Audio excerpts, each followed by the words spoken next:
We have never seen anything quite like what happened at the White House today. Today, Donald Trump irreparably destroyed the 80-year-old post-World War II international order. An Oval Office ambush of an American ally that will reverberate all around the world and stain America's image for years to come. That was, to say the least, the most contentious confrontation between world leaders perhaps we have ever seen, certainly on television.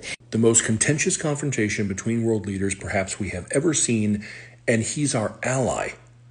Several pointed out that U.S. presidents have been more respectful of our enemies than Donald Trump was yesterday to President Zelensky of the Ukraine, and he's an ally of ours. It was absolutely an ambush, and there is plenty of evidence to back up the fact that this was the plan all along by Trump and Vance and his administration. So I'm going to show you a clip of when Zelensky first arrived and comments that Donald Trump made to him, and then a reporter in the room prior to this moment, following up with similar remarks.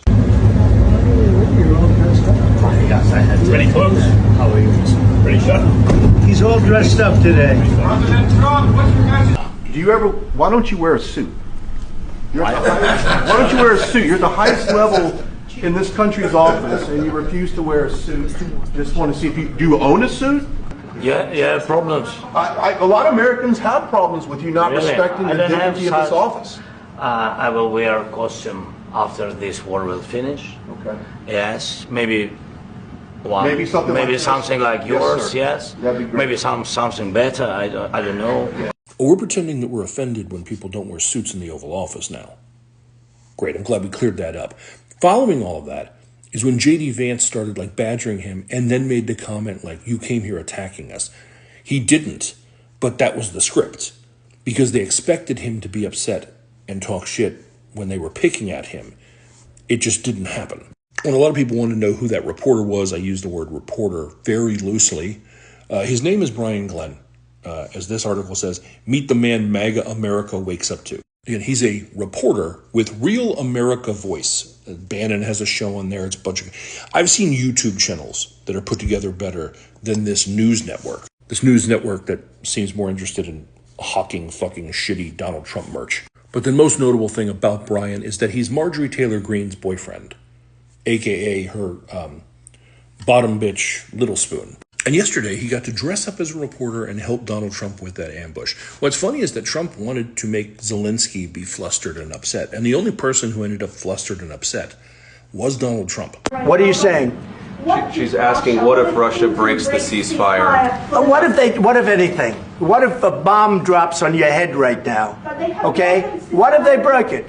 I don't know. They broke it with Biden because Biden, they didn't respect him. They didn't respect Obama. They respect me. Putin respects me. Yeah, he respects him so much that after Donald Trump won the election in November, Russian state TV aired explicit photos of Melania and mocked her because they respect him so much. Speaking of Russian state TV, though, Marjorie Taylor Greene's boyfriend got to be there, got to be in the room. You know who else got to be in the Oval Office and cover this? White House is letting a reporter from the Russian state news agency TASS cover the bailout between Trump and Zelensky.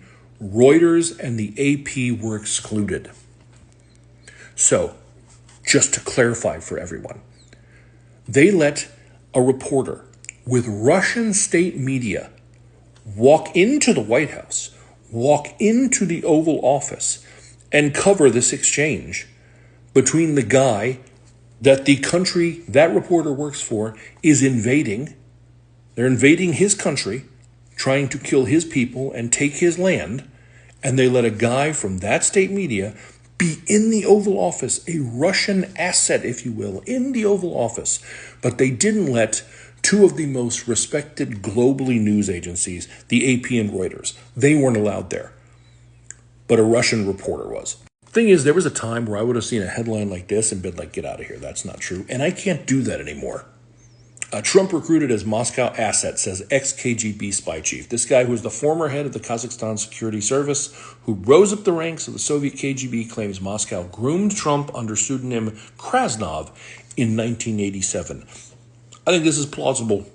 Furthermore, I think he could have been recruited, and he's too dumb to even know he was recruited.